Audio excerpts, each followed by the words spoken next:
August of every even number in Bukusu land and in Luhya sub-tribes surrounding Bukusus, there is usually a circumcision season.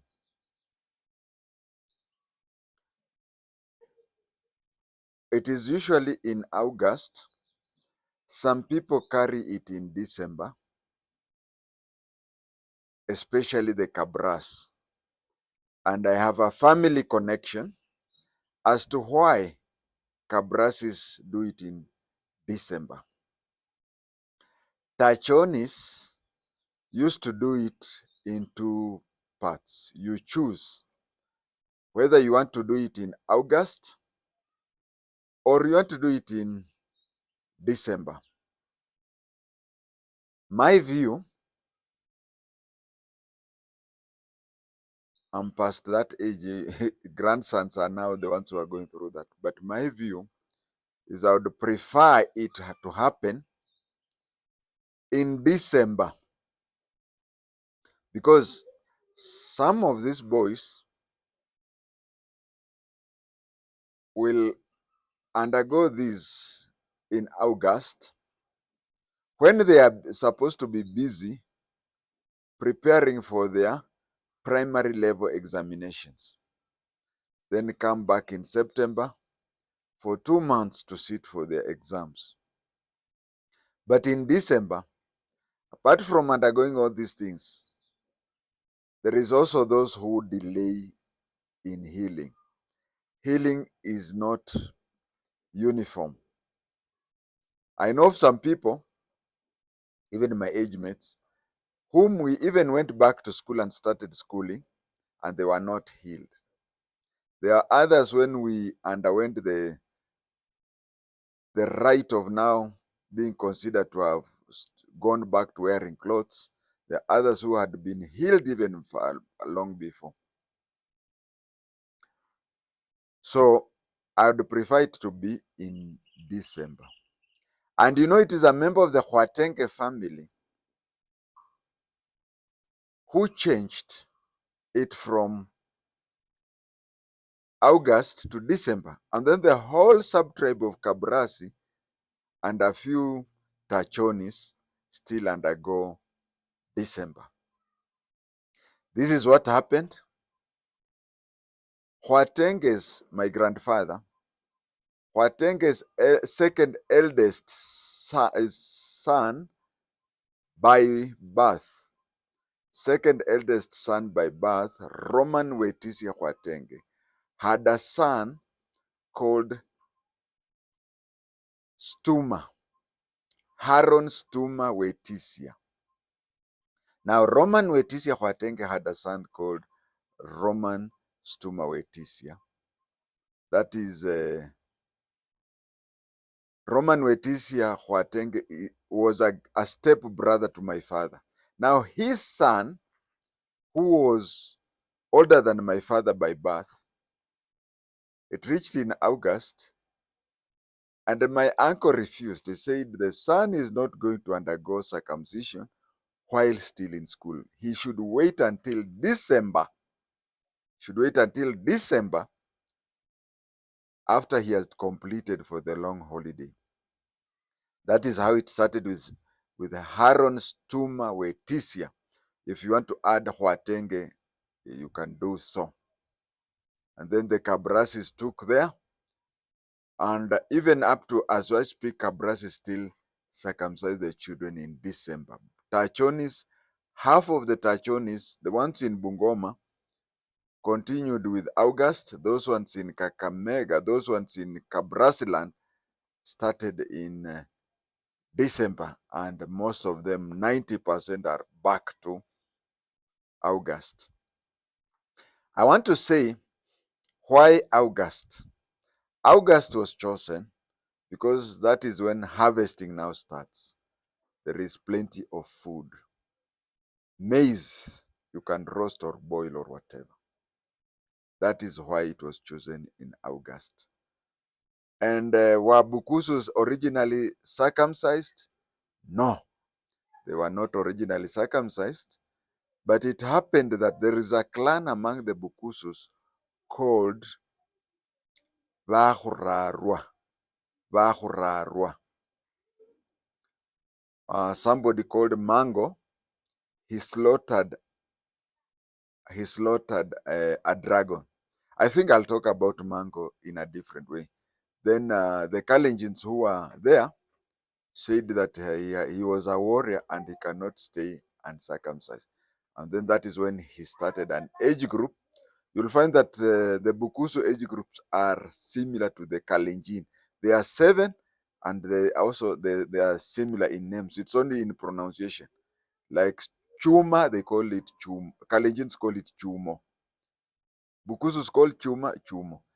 Bukusu is called Sawa. Kalenjin is called Sawe. I'll talk about that later.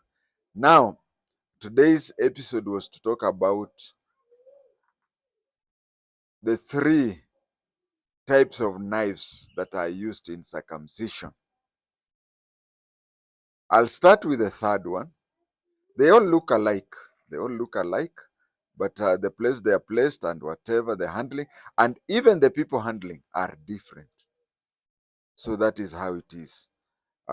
It is believed that circumcision is something spiritual. So these things are, if you circumcise somebody with one knife and the spirit of that person goes to with a knife and whatever. So that is why they are divided into 3. The third and last knife is the knife that handles dead men. A man can live all his life, whether covertly or overtly, he remains uncircumcised. According to Bukusu tradition, a person is not supposed to enter the grave while uncircumcised. They are supposed to go while circumcised, unless they died when they were underage. So when somebody dies and they discover that he was not circumcised, they look for a retired circumciser, or they look for a circumciser who was stopped from circumcising because of various reasons. There is one who did the abominable things. That circumciser is stopped from circumcising. There are those who, I can just say, those who did an abominable things are stopped from circumcising. Now, those are the ones who are now allowed to circumcise dead people. Someone may refuse to be circumcised. Somebody may grow up in other areas and he comes back and tells people, you see, I was circumcised in this and that here. So they look for people who are circumcised in that, and then he's placed in that group. But then some people may know he's not circumcised. Some people may not even know. It is even possible that when he's dead is when they'll discover that he's not circumcised. He has to be buried while circumcised. That is when a circumciser who does not circumcise will circumcise him.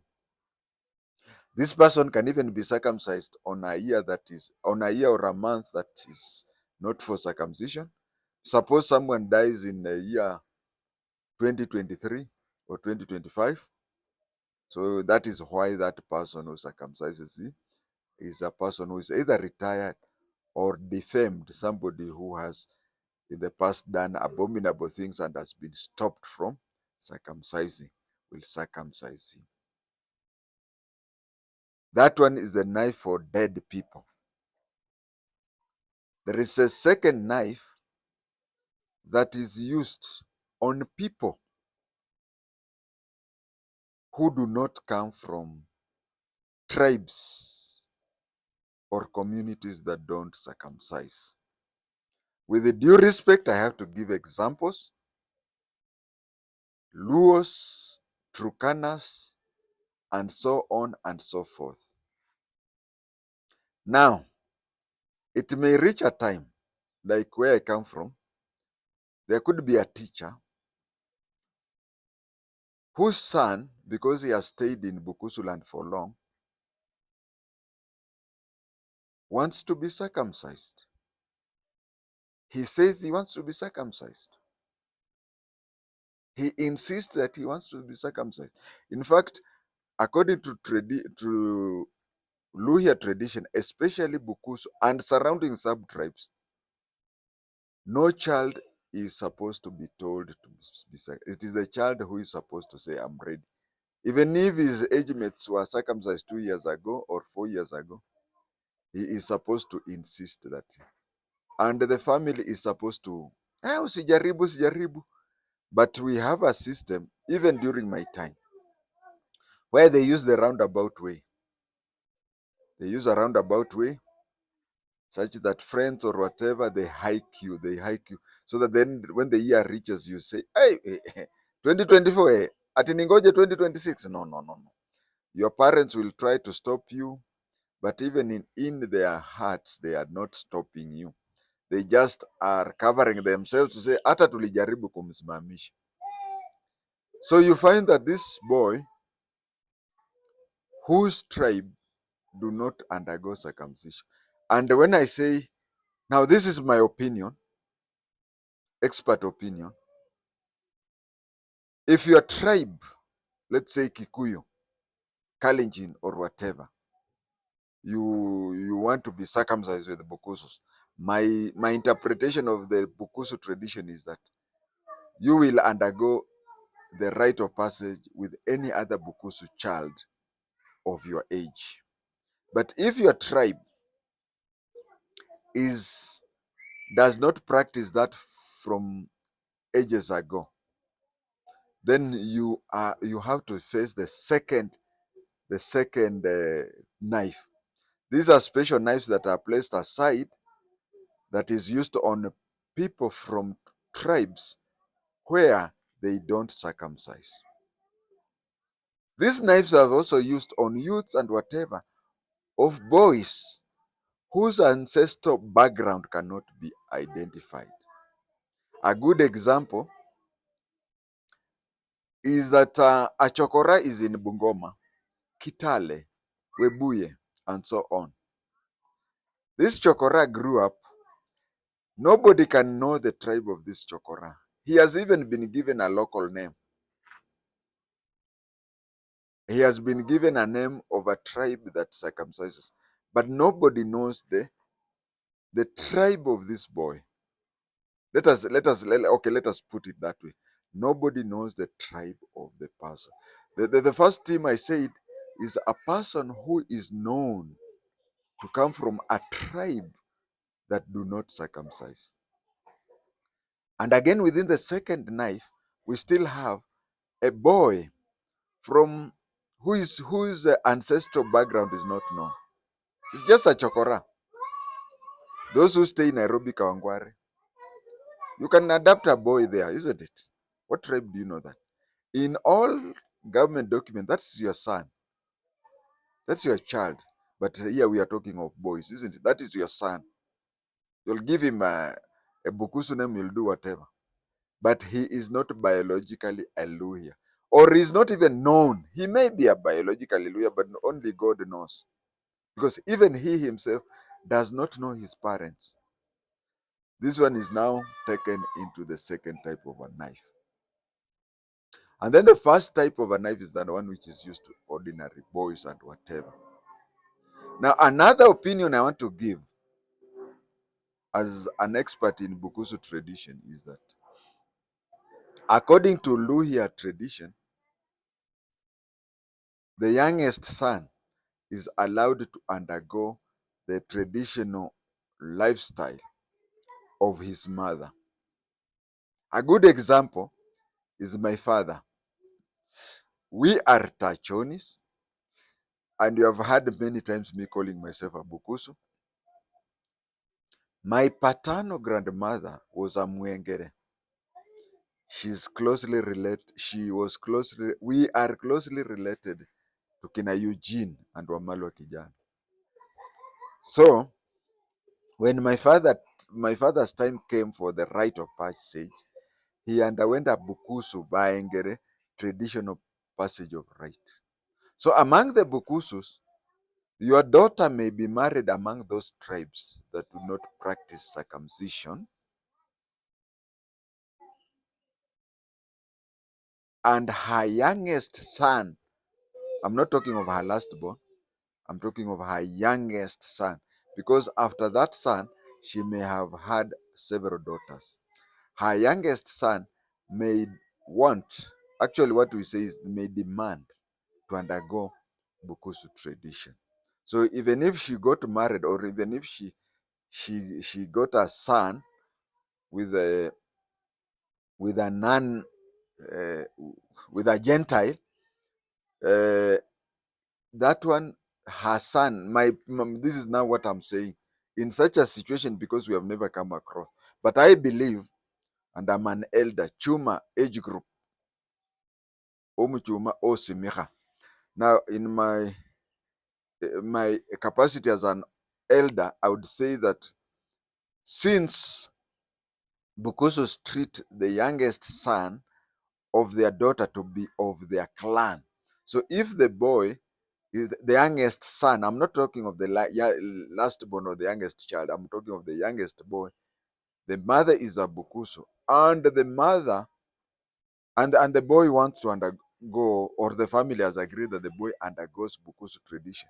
He faces the first knife. But for any other boy whose father is a Gentile and the mother is a Bukusu, or any other person who has no blood relationship to Luya or anything, not only Luya, to any circumcising society, goes for the second knife. And then the last knife is specifically for dead men, dead Luhya men, whom it doesn't matter whether when they were alive, it doesn't matter when they were alive, it was known that they were Gentiles or not, but they cannot be buried that way. Thank you.